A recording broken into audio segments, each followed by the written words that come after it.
May plano na ibasura yung batas mo, sa 2022 tatakbo ko Senado para ibasura kayong punyetang batas mo net. Pag walang magsibak sa batas mo na putragis na justice, juvenile justice law sa 2022, ako ang sisibak yan. Ha? Kung hindi ko masibak yan, sibakin ko yung mukha mo. Punyetang batas yan. Nais ko lamang pong sabihin na tama naman po ang paggawa ng batas nitong Juvenile Justice Welfare Act dahil ito po ay alinsunod doon po sa pinirmahan natin sa United Nations Convention on the Rights of the Child na sinasabing hindi dapat babaan ang edad ng criminal responsibility bilang miyembro po ng United Nations. Senator Erwin Tulfo, mga kababayan, tingnan nyo itong tao na to. Ito yung taong pinakasinungaling sa lahat ng nakakurbata, mga kababayan. Kung sasang-ayunan nyo ako, pero ito yung paningin ko sa taong ito, Ito si Senator Erwin Tulfo, mga kababayan, lantarang sinasabi niya sa broadcasting pa ito noon, lahat ng mga nakikita niyang public elected officials na sa tingin niya ay gumagawa ng hindi kanais-nais sa paningin at panglasa niya, ay talagang binabatikos niya ng gusto. Isa na ito, si Senator Kiko Pangilinan, mga kababayan. Hinggil dito na sa kanyang Juvenile Justice Welfare Act, mga kababayan. Itong batas na umiiral dito sa mga nagkasalang mga minor de edad. Ito na yung mainit na pinag-usapan ngayon. So balikan natin noon sa broadcasting ba ito si Erwin Tulfo, mga kababayan. Hindi lang ito si Kiko Pangilinan na nakatikim dito.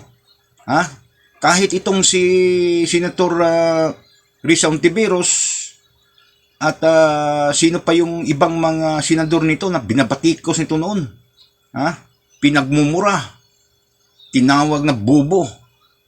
At itong si Kiko Pangilinan, tingnan nyo, sinabi niya na sisibakin niya, tatakbo siyang senador sa darating na 2022 election. So, ginawa niya ito, mga kababayan, at nanalo. Itong putragis na Erwin Tulfo na to, na kung makapagsalita nung nasa broadcasting pa siya, sabi niya, kinita niya nga 400 million sa pag-broadcast niya. Siya nasa broadcasting profession pa siya. Hello, Mr. Tulfo, 400 million, kahit sino pang broadcaster, tanungin natin. Yung mga retirado at mga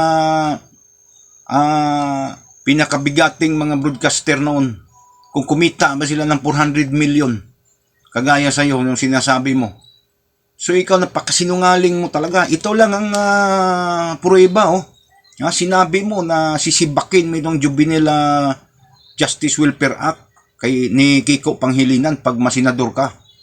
Subalit nung nagiging senador ka ay kumambyo ka bigla. Lahat ng mga sinasabi mo, lahat ng mga pababatikos, pagmumura mo sa mga senador na sa tingin mo hindi mo malasahan ang kanilang mga ginagawa ay binabatikos mo. Pero ngayon, best friend na kayo. Iba ka talaga, Mr. Erwin Tulfo. Talaga namang yung sabi mong bindalo, talagang yun ang tunay mong pagkatao. Wala kang paninindigan. Mabuti pa hindi ka nanalong senador at may kakampi pang taumbayan sa pagtugis nitong mga salarin, pagtugis nitong mga mambabatas na gumagawa ng mga kapalpakan sa gobyerno.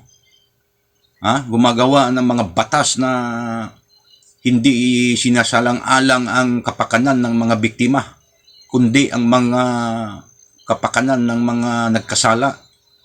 So ngayong nasa Senado ka na, lahat ng mga sinasabi mo noon, talaga'y kinakain mo, umuurong yung bayag mo. Samantala noon, hindi ka pa elected government official, ay talagang halos kami hangang-hanga sa iyo noon. At pero ngayon, iwan ko lang kung anong nangyari sa iyo, Tulfo, Erwin Tulfo.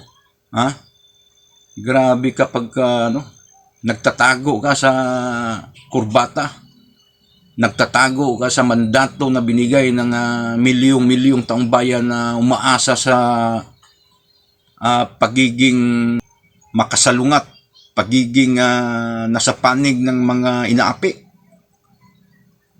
pagiging nasa busis ng taong bayan noon. Subalit, nagbiglang nagbagong lahat. simula nung nagiging senador ka na.